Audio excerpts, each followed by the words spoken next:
A skinny boy walked up to a ring of leather-clad bikers and said 3 words that froze the table. "Take me in." He was 10 years old, cheeks dirt-streaked, one eyebrow swollen, and he held a small torn backpack like it was a petition.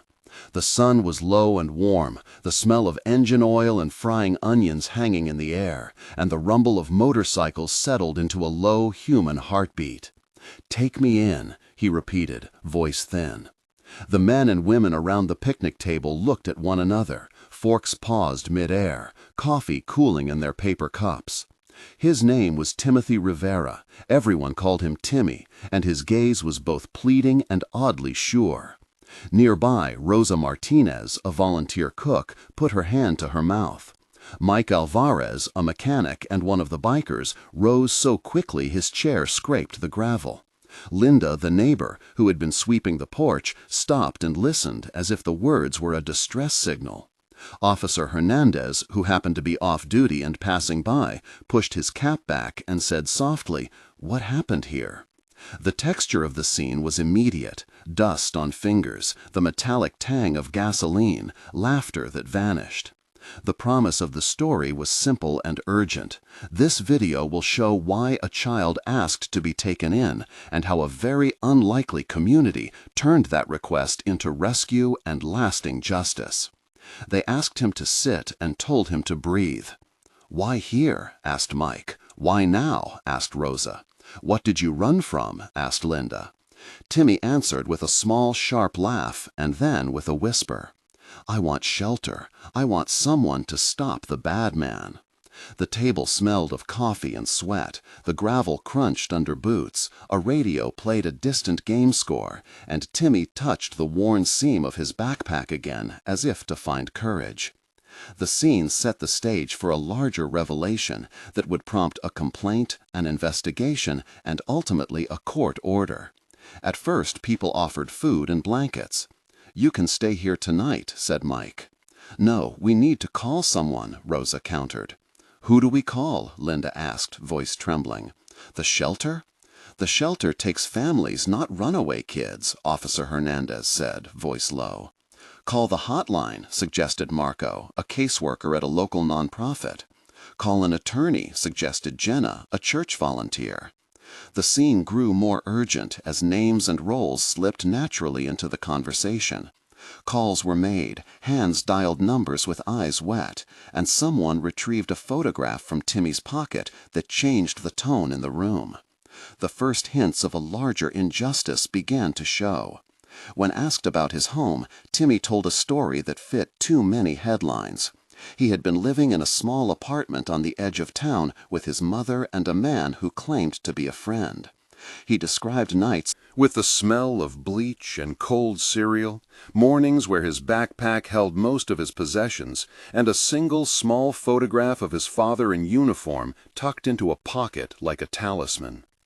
He said his mother worked 2 jobs but came home tired and distant, and that sometimes the man would lock the door and yell until Timmy shook.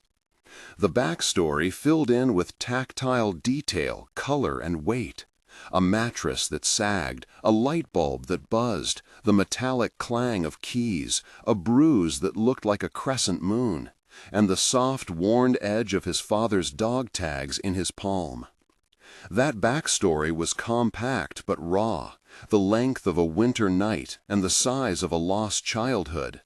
Roughly the length of a long breath, and long enough to explain why he had walked into the sunlight and directly asked for custody more than charity.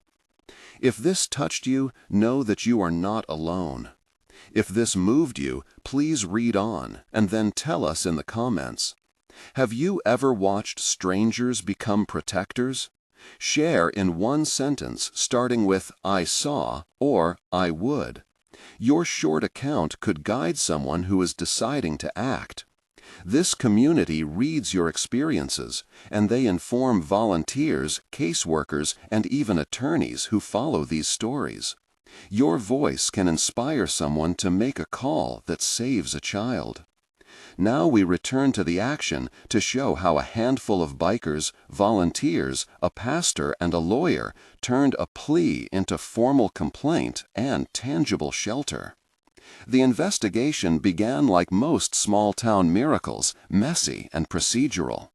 Marco, the caseworker, called the family hotline and reached Sophia at Shelter Together, who took notes and arranged temporary housing. Jenna contacted Pastor Lewis at First Light Church, who offered a room and hot meals. Officer Hernandez made an official report and wrote down witnesses' names, including Rosa, Mike, Linda, Marco, Jenna, and Sophia. Claire Bennett, an emergency pro bono attorney, was alerted by Mike, who had met her at a fundraiser. "We need a protective order," Claire said over the phone, "and we need to document every injury and every inconsistency in the abuser's story." The group collected a ripped shirt, a photo, a voicemail, and a witness statement. Sounds multiplied the moment. The tapping of keyboards, the rustle of paper, the hum of a copier, the soft, reassuring tone of a pastoral prayer. Names lined up like lifelines, and each person did small, measurable tasks. One photographed the bruise, another recorded Timmy giving his statement, another drove to the social services office with documents in hand. The sense of process was clinical, yet tender, an odd blend of law and care that promised both immediate shelter and eventual justice. They found the address together, and the confrontation was tense and long. They knocked on the door, and the man opened it with stained palms and a smirk that did not reach his eyes. "I help you," he slurred. "We are here for the child," Mike said. "This is none of your business," the man snapped. Linda stepped forward and spoke softly. "We just want to make sure he is safe," and the man slammed the door. "Call 911, someone hissed. Claire announced she had a temporary custody motion ready and held a printed form up like a shield. "You cannot keep a child in a place where he is harmed," Claire said. "I told you I am his guardian," the man retorted. "Prove it," Officer Hernandez said. A neighbor, Mrs. Thompson, opened her window and confirmed she had heard screaming 2 nights earlier. Voices rose and fell. The sharp click of camera shutters punctuated sentences.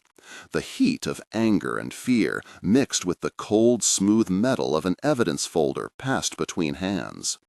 The man lunged for a bag, and Mike blocked him. "Back off," Mike said. The man shoved and staggered, the smell of cheap alcohol filling the doorway. "I am calling an ambulance and the police," Claire said. "You have no legal grounds to hold him," Jenna said sternly. "I will fight you," he spat. "Then you will fight in court," Claire answered. There were 10 exchanges in rapid succession, each one a beat in the rising tempo of the rescue. The sounds of confrontation were raw. A door banging, a child sobbing quietly behind a curtain, the rattle of keys on a counter, the strained breathing of adults trying to remain calm. The community held the line until the official car arrived and the man was detained long enough for Timmy to be safely escorted into the waiting arms of volunteers. After the immediate rescue came the paperwork and process that would secure longer-term safety. Claire filed for emergency custody and a temporary protective order in family court. The affidavit summarized injuries, documented witness statements, and the record of calls to social services. The procedure was concise and decisive. It explained that a judge could issue a restraining order the same day if the evidence showed imminent risk. Documentation included the medical report, the photographic record, the neighbor statement, and Timmy's statement, all entered as exhibits. The lawyer requested a hearing within 7 days and arranged for social services to open a family support case. The legal language was tempered in speech so people could understand, Claire said. "This will give us immediate legal authority to keep him safe and start a welfare plan that may include shelter and therapy." The legal step was both a sword and a shield. a formal move that translated community outrage into enforceable protection. They moved Timmy to a small room at Pastor Louis' church, where the air smelled of lemon cleaner and fresh laundry, and where a cot creaked softly under him, his backpack placed on a chair like a relic. Volunteers took shifts. Rosa cooked soup, Mike fixed a broken toy, Marco arranged counseling, Jenna organized school enrollment, and Sophia coordinated long-term placement with Shelter Together.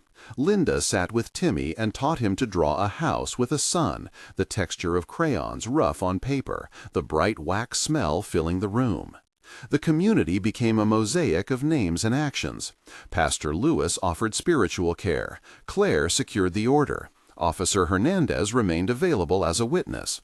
Marco connected social services. Sophia arranged therapy. Rosa kept watch at meals. Jenna handled logistics. Mike ran errands. Concrete changes arrived: a mattress, a new toothbrush, documents in order, school supplies, and a pair of sneakers that fit. Timmy slept without waking at every noise. The room cooled, and the steady tick of a clock became a lullaby. 1 month later, Timmy was enrolled in school, eating cereal at a round table surrounded by volunteers and drawing pictures with renewed concentration. He had a medical checkup, and the bruises were healing. Claire had the temporary restraining order extended, and the man was ordered to stay away. 3 months later, the family support plan had located longer-term housing for Timmy and his mother, who had begun counseling and part-time training for stable work. 6 months later, Timmy had his own bed in a small apartment, managed by the shelter. He attended therapy twice a week and had rebuilt a relationship with his mother under supervised visits. The dog tags his father once wore were framed on the wall, as a symbol of protection, not loss. The community that helped him organized a small fund in his name to guarantee school supplies and mental health sessions, and they met quarterly to check on cases similar to his. They had brought evidence photos, witness statements, a legal motion, and a community that refused to look away. Thanks to a circle of bikers, volunteers, Pastor Lewis, Claire Bennett, Officer Hernandez, Marco, Rosa, Jenna, and Sophia, a child found shelter and a path to justice. The man who harmed him faced charges and a restraining order that kept him away. Today, Timothy carries a small notebook in his backpack where he writes numbers of people who helped him, names he will never forget, and a single sentence he learned to repeat with pride: "I am safe." If this story moved you, subscribe to learn how ordinary people can protect the vulnerable, and consider sharing this video with local groups who do rescue work. If you want to help, there are organizations listed below that accept donations, time, and volunteer coordination.